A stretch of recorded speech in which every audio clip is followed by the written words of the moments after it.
കടലിടുക്കിൽ കപ്പൽ ഗതാഗതത്തിന് കർശന നിയന്ത്രണങ്ങളുമായി ഇറാൻ. സുരക്ഷിതമല്ലാത്ത പാതയിലൂടെ കടന്നുപോകാൻ ശ്രമിച്ച 2 കപ്പലുകൾക്ക് അപകടം സംഭവിച്ചതായി ഇറാന്റെ റവല്യൂഷണറി ഗാർഡ് നാവികസേന അറിയിച്ചു. കപ്പലുകൾ തങ്ങളുടെ മുന്നറിയിപ്പുകൾ അവഗണിച്ചതാണ് ഇതിന് കാരണമെന്നാണ് ഇറാന്റെ വിശദീകരണം. ഹോർമുസ് കടലിടുക്ക് വഴി പുറത്തു കടക്കാൻ ശ്രമിച്ച 2 കപ്പലുകൾക്കാണ് അപകടം സംഭവിച്ചതെന്നും ഇവയുടെ യാത്ര തടഞ്ഞതായും ഇറാന്റെ ഇസ്ലാമിക് റവല്യൂഷണറി ഗാർഡ് കോർപ്സ് വ്യക്തമാക്കി. എന്നാൽ അപകടങ്ങളുടെ യഥാർത്ഥ സ്വഭാവം എന്താണെന്ന് ഇറാൻ ഇതുവരെ വ്യക്തമാക്കിയിട്ടില്ല. ഇതിനു പുറമെ മറ്റ് 2 കപ്പലുകൾ ഇതേ പാതയിലൂടെ യാത്ര തുടരാൻ വിസമ്മതിച്ചതായും റിപ്പോർട്ടുകളുണ്ട്. കപ്പലുകൾ തങ്ങളുടെ നാവിഗേഷൻ സംവിധാനങ്ങൾ മനഃപൂർവ്വം ഓഫാക്കിയെന്നും ഗാർഡ് കോർപ്സ് നൽകിയ മുന്നറിയിപ്പുകൾ അവഗണിച്ചതെന്നുമാണ് ഇറാന്റെ പ്രധാന ആരോപണം. കടലിടുക്കിലൂടെയുള്ള യാത്രാ മാനദണ്ഡങ്ങളിൽ ഇറാൻ കർശന മാറ്റങ്ങൾ വരുത്തിയിട്ടുണ്ട്.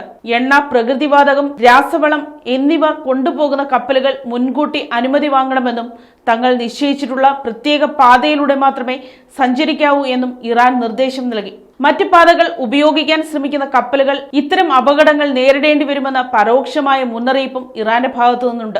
ആഗോള ഊർജ കയറ്റുമതിയുടെ ജീവനടിയായ ഹോർമുസ് കടലിടുക്കിന്റെ പൂർണ്ണാധികാരം തങ്ങൾക്കാണെന്നാണ് ജൂൺ പകുതിയോടെ അമേരിക്കയുമായി ഒപ്പുവെച്ച ധാരണാപത്രത്തിന് ശേഷം ഇറാൻ അവകാശപ്പെടുന്നത്. ഒമാൻ തീരത്തോട് ചേർന്നുള്ള പാതയ്ക്ക് പകരം ഇറാൻ തീരത്തോട് കൂടുതലായി അടുത്തു കിടക്കുന്ന കപ്പൽ ചാൽ ഉപയോഗിക്കണമെന്നാണ് ഇറാന്റെ നിർദ്ദേശം. ഈ കർശന നിർദ്ദേശം പാലിക്കാത്ത കപ്പലുകൾക്ക് നേരെ മുൻപും ഇറാൻ ആക്രമണം നടത്തിയിട്ടുണ്ട്. കടലിടുക്കിൽ ഇറാൻ ഏർപ്പെടുത്തുന്ന പുതിയ നിയന്ത്രണങ്ങൾ ആഗോള വ്യാപാര മേഖലയിൽ കടുത്ത ആശങ്കയാണ് സൃഷ്ടിക്കുന്നത്. News desk, Kottarakkara media.